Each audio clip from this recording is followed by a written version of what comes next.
উকিয়া টেকনাফের গণমানুষের প্রিয় নেতা জনাব অ্যাডভোকেট শাহজালাল চৌধুরী, বিশেষ অতিথি হিসেবে উপস্থিত আছেন জেলা জামাতের সংগ্রামী সেক্রেটারি সাবেক ছাত্র নেতা জনাব জাহিদুল ইসলাম, বিশেষ অতিথি হিসেবে উপস্থিত হয়েছেন পালংখালী ইউনিয়ন পরিষদের বারবার নির্বাচিত চেয়ারম্যান, মজলুম মানুষের প্রতিবাদী কণ্ঠস্বর জনাব গফরউদ্দিন চৌধুরী।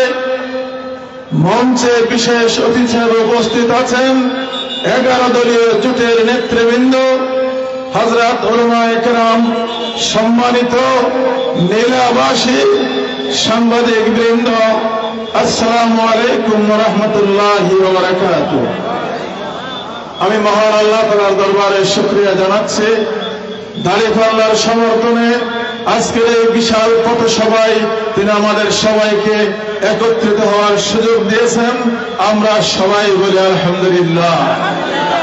সংগ্রামী জনতা, আগামী 12 তারিখের নির্বাচনের জন্য দাঁড়িপাল্লা নিয়ে উকিয়া টেকনাফের যেখানে যাচ্ছি সেখানে গণমানুষের ভালোবাসায় সিক্ত হচ্ছি। আমরা যখন আমাদের সাদা দাড়িওয়ালা আমাদের মুরব্বীদেরকে যখন আমরা দেখি তখন আমরা ভরসা পাই। আমরা যখন আমাদের তরুণ যুবকদেরকে আমাদের সাথে দেখি আমাদের সাহস বেড়ে যায়।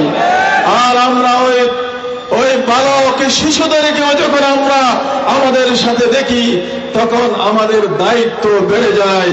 তাদের জন্য একটি নিরাপদ নতুন বাংলাদেশের প্রত্যাশা বেড়ে যায়। সংগ্রামী জনতা, তাই আপনাদেরকে বলতে চাই, সারা দেশের মানুষ আজকে পরিবর্তনের পক্ষে অবস্থান নিয়েছে।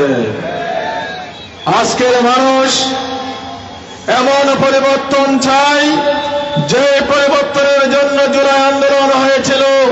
সেখানে বলা হয়েছিল উই ওয়ান্ট জাস্টিস, আমরা ন্যায় বিচার চাই। সুতরাং তার অর্থ হচ্ছে বিগত 54 বছরও আমরা দেশে ন্যায় বিচার প্রতিষ্ঠা করতে পারি নাই। আমরা 12 তারিখ দাঁড়িপাল্লার বিজয়ের মধ্য দিয়ে সেই পরিবর্তন চাই যে পরিবর্তনের মাধ্যমে বাংলাদেশে ন্যায় ইনসাফ ভিত্তিক একটি সমাজ কায়েম হবে। প্রিয় জনতা, ওই জুলাই আন্দোলনের সময় আমার ছেলেরা বলেছিল, তারা বৈষম্যের কথা বলেছিল। আমরা বৈষম্য মুক্ত একটি বাংলাদেশ চাই। ইনশাআল্লাহ এই উকিয়া টেকনাফ বাংলাদেশের সর্বদক্ষিণ সীমান্ত জনপদের একটি আসন, ঠিক কিনা?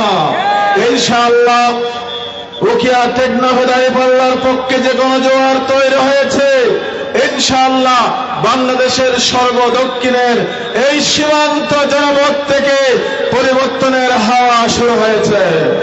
দাঁড়িপাল্লার বিজয়ের মধ্য দিয়ে 12 তারিখ টেকনাফ উকিয়া থেকে নতুন বাংলাদেশের সূচনা হবে ইনশাআল্লাহ।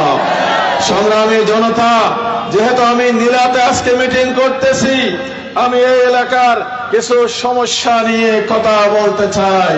প্রথম কথা হলো, আমাদের এই এলাকার নীলা হয়